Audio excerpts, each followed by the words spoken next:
هناخد فكره موجزه عن مفردات العمليه الانتخابيه اللي بتبين مدى ضخامه العمليه الانتخابيه اللي تمت. احنا لو بصينا لبعض دول المنطقه ويمكن اكثرهم مشكلتكم بتعمل بتوع الفوتو الانتخابيه الفتره الاخيره تونس، هنلاقي عدد الناخبين لا يتجاوز 5 مليون. معظم دول المنطقه احيانا اقل من مليون او مليونين او 3. احنا عندنا في مصر وصلنا الى عدد هيظهر قدام حضراتكم. فمفردات العمليه الانتخابيه ضخمه جدا وتضارع المفردات الموجوده في العديد من دول العالم الديمقراطيه والكبيره في هذه العمليه.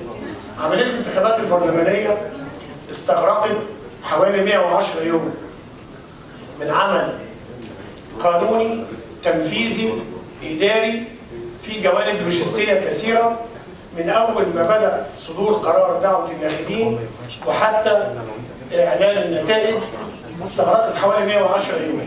طبعا المرشحين والاعلام اشتغل قبلها فترات طويله في الاعداد وتجهيز الانتخابات واجراء حوارات وخلافه، فانما دي المده اللي كان فيها عمل حقيقي مكثف. تم تقسيم الجمهوريه الى مرحلتين باعتبارات خاصه بعدد الساده اعضاء الهيئات القضائيه المتاح للاشراف القضائي الكامل على الانتخابات. المرحله الاولى وهنلاحظ لما نقارن بين الاعداد هنلاقيها الى حد كبير متماثله. على سبيل المثال المرحله الاولى 14 محافظه، الثانيه 13، الاجمالي 27 على مستوى الجمهوريه. هنلاقي 103 دايره في النظام الفردي، هنا 102 دايره. المقاعد اللي هتفرزها هذه الدوائر 226 وفي المرحله الثانيه 222. القوائم 2 و2 60 مقعد و60 مقعد، وكل ده يدينا شبه تماثل ودقه التنظيم الاداري للعمليه الانتخابيه اللي تمت بشكل دقيق. ومعظم المنظمات الدوليه اللي تابعت هذه الانتخابات شهدت ليها بالنزاهه والحيله والشفافيه وحسن التنظيم الاداري واللوجستي. المرشحين 2548 في المرحله الاولى، 2893 في الثانيه. القوائم 480 و390. عدد الناخبين في المرحله الاولى 27,402,353. في المرحله الثانيه 28 مليون كسور زي ما انتم شايفين، وشبه تماثل. عدد الناخبين في كل مرحله تقريبا اكثر من عدد الناخبين في كل دول المنطقه العربيه اللي في المرحله الواحده عندنا. يعني اجمالي الناخبين حوالي 55 مليون، اكثر من 55 مليون 606,478. المراكز الانتخابيه في المرحله الاولى كانت 5,459، المرحله الثانيه 5,600. فروق بسيطه تدل على دقه التنظيم. اللجان الفرعيه 13,000 كسور و12,000، عشان مش عايز اضيع وقتكم في التفاصيل الرقميه، انما هي موجوده ويقدر المجلس يطبع لحضراتكم الداتا دي كلها تستعينوا بيها في ادائكم عملكم. المحرر او المعد لما يطلع يقول داتا رقميه واحصائيات دقيقه وهو بيعمل برومو او الانترو، انا ما اعرفش بتسموه ايه عندكم للبرنامج بتاعه، اكيد بيبقى شكله اقوى غير لما يدخل في الموضوع على طول بدون مقدمات. انما لما يتناول المراحل، يتناول الاعداد، الاحصائيات، كل دي بتدي دقه في الاعداد وتميز في المستوى اللي انتوا عودتونا عليه دايما. يعني دي خريطه كامله لمجلس النواب الحالي اللي هيتعامل معاه مستقبلا. اجمالي عدد نواب المجلس اللي اكتمل بكورته وبيمارس عمله حاليا 596 نائب، منهم 568 منتخب و28 معين بمعرفه رئيس الجمهوريه، اللي هي نسبه 5% الوارده في الدستور. يعني المنتخبين نوعين، جزء منهم وفقا للنظام الفردي وجزء منتخب وفقا لنظام القوائم. النظام الفردي 448، القوائم 120. النظام الفردي نتيجه 205 دائره انتخابيه، كان في منها دوائر ذات مقعد واحد 45 دائره، ذات مقعدين 94، ذات 3 مقاعد 49، ذات 4 مقاعد 17. والاربع دوائر القوائم في دائرتين 45 مقعد اللي هي القاهره وجنوب وسط الدلتا، وشمال ووسط وجنوب الصعيد، ثم دائرتين 15 مقعد في غرب الدلتا وشرق الدلتا، ومحافظاتهم حضراتكم كلها عارفينها يعني. دي نبذه سريعه عن مفردات العمليه الانتخابيه اللي حضراتكم كلكم عاصرتوها يعني. لو جينا استعرضنا عمليه الاقتراع ثم الفرز واعلان النتائج يعني. في الاقتراع كانت نسبه مشاركه الناخبين في المرحله الاولى الجوله الاولى 27 67%، وفي الجوله الثانيه 29 و83%. كل دي نتيجه مدى الوعي السياسي في هذه المحافظات ومدى قدره المرشحين على الحث على المشاركه.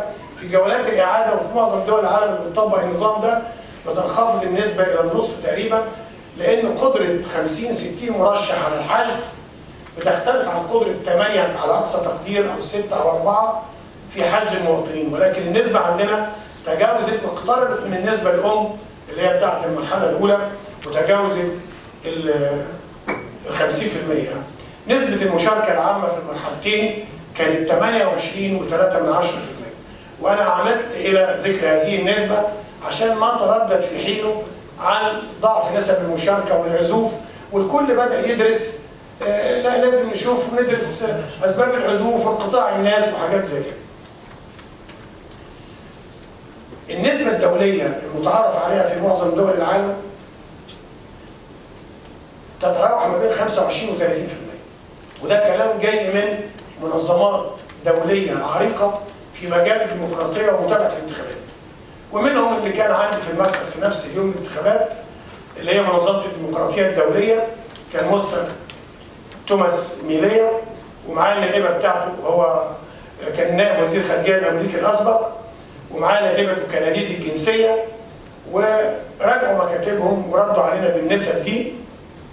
ده مش مبرر لينا او غيره، انما معروف في كل دول العالم ان نسب المشاركه بتعلو مع الظروف السياسيه الضاغطه. لما تكون دوله بتمر بظروف سياسيه ضاغطه ومصيريه وحاكمه، هنا نسب المشاركه بتزداد. ودي شفناها يمكن لما حصل التصويت على محاوله انفصال اسكتلندا عن التاج البريطاني اللي بيضم ويلز وايرلندا وبريطانيا، فارتفعت نسب التصويت خلاف الانتخابات البلديه او البرلمانيه العاديه. في اسبانيا في محاوله انفصال كاتالونيا عن اسبانيا برضه نسب التصويت عاليه. عندنا في مصر هنا لو استعرضنا استفتاء 2011 الانتخابات وغزوه الصناديق والكلام ده كله هنلاقي ارتفاع في النسبه.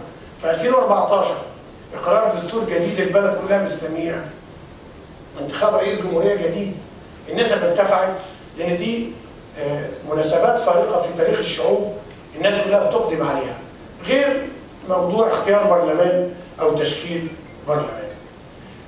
في جزئيه اخرى فنيه ارجو المحررين البرلمانيين ياخدوا بالهم منها، اللي هي ان احنا عندنا آلية فنيه تتعلق باعداد قاعده بيانات الناخبين. دي غير مطبقه في العالم الا في بلاد قليله جدا. لان معظم دول العالم بتطبق نظام اسمه التسجيل المسبق او الاختياري. يعني المواطن يبدي رغبته في انه يقيد كناخب. في بعض الدول زي بريطانيا وانا زرتها في مايو 2011 وشفت هذا النظام واطلعت عليه في تشيلي وفي اسبانيا وفي رومانيا. المواطن مع بدايه كل عام بيملى استماره بكل بياناته الصحيه والتعليميه والتامينيه والانتخابيه. يبدي رغبته انه عايز يشارك في الانتخابات. ممكن السنه اللي بعديها يقول لك لا مش عايز اشارك خلاص. وتتعمل كشوف بمن ابدى الرغبه فقط. احنا عندنا النظام غير كده، اللي هو نظام التسجيل التلقائي او الاجباري. ان حضرتك ما بتبذلش اي جهد في قيد في قاعده بيانات الناخبين. احنا كجهه اداره اوتوماتيك كل من يكون 18 عاما ومعاه بطاقه رقم قومي وعلى قيد الحياه، ودي شروط الناخب، اوتوماتيك جهات الاداره بتدرجه في قاعده بيانات الناخبين وفق نظام مميكن حسب قاعده بيانات الرقم القومي. قاعده بيانات الرقم القومي في مصر مش هي الاي دي اللي في جيب حضرتك. دي قاعده فيها حوالي 214 مليون بيان. يشمل 4 وقائع الانسان بيتصل بيها: وقعة الميلاد مقابلها الوفاة، والزواج مقابله الطلاق لا قدر الله. فأي إنسان تلامس مع إحدى هذه الوقائع اسمه بيدرج في قاعدة بيانات الرقم القومي. احنا لما جينا نعمل وننتقل النقله بعد 25 يناير 2011 عشان نحسن من حاله كشوف الناخبين، الناس اللي قدام هنا تعلم الحاله اللي كانت وصلت ليها، عملنا هذا النظام المميكن اللي اوتوماتيك ياخد من هذه القاعده الام من تنطبق عليه شروط الناخب. فهنا قفزت النسبه دي عندنا الى حوالي 55,605,578 نتيجه هذا النظام. انما لو كنا بنطبق النظام الاخر كان هينخفض.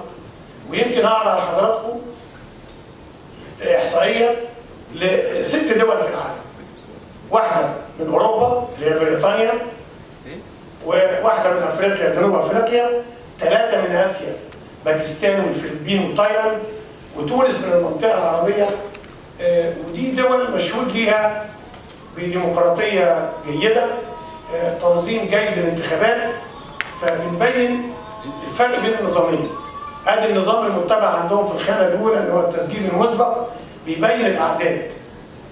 انما اللي ليهم حق الانتخاب فعلا زي النظام اللي عندنا بقى اللي هو مقيد اوتوماتيك الارقام الثانيه.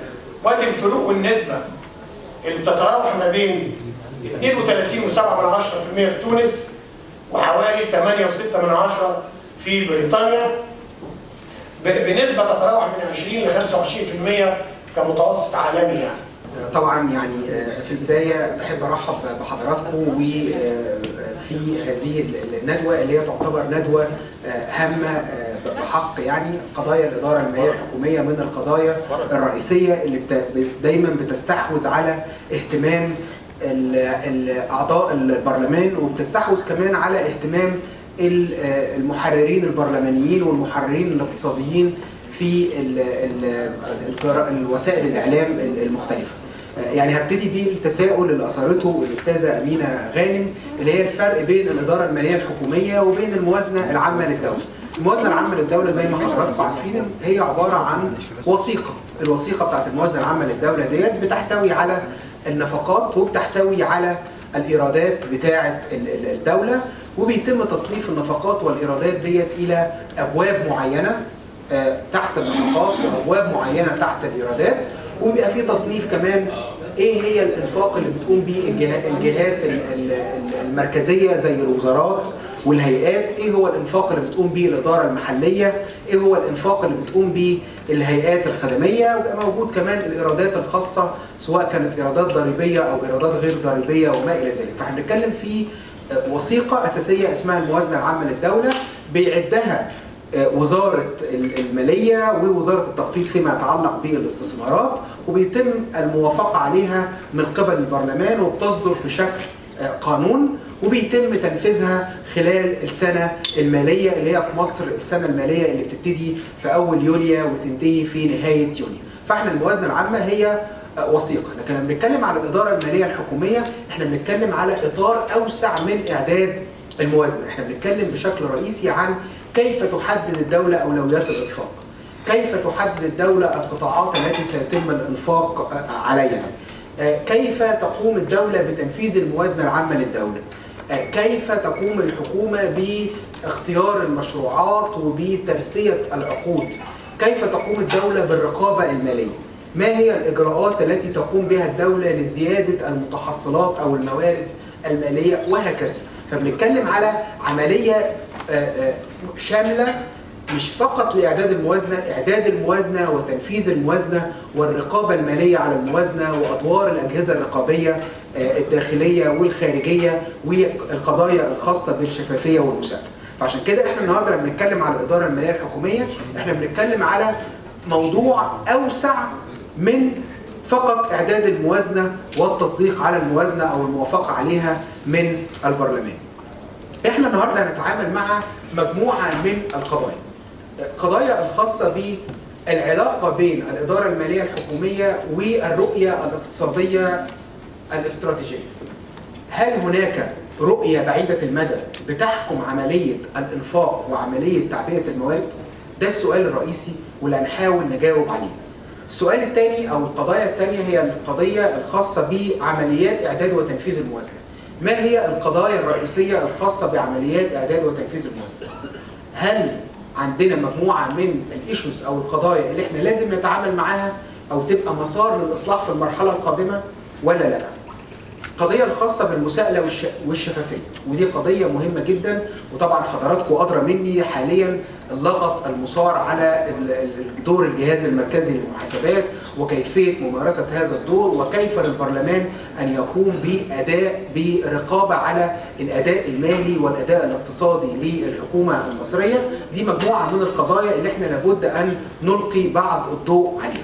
القضية الرابعة والأخيرة هي القضية الخاصة باللامركزية المالية، ودي مسألة مهمة جدا حاليا في حديث، والسيد وزير التنمية المحلية كان بيتكلم على تعديلات في قانون الإدارة المحلية للتماشي والتناغم مع التعديلات الدستورية أو المنديت الدستوري أو الاستحقاق الدستوري اللي موجود في دستور 2014 الخاص بالتحول نحو اللامركزية في مدة 5 سنوات. فبنتكلم هنا طيب اللامركزية المالية، هل في لامركزية مالية في مصر؟ ولو ما فيش لامركزية مالية كيفية التعامل مع هذه القضية؟ وبنتكلم على طيب يعني هل احنا بنبتدي من السكراتش او من لا شيء، ولا احنا عندنا مجموعه من الاصلاحات يمكن البناء عليها؟ وهنتكلم ان احنا عندنا مجموعه من الاصلاحات، لكن هناك المجال الاوسع ان احنا نقدر نطور في الاداء الخاص بالاداره الماليه الحكوميه.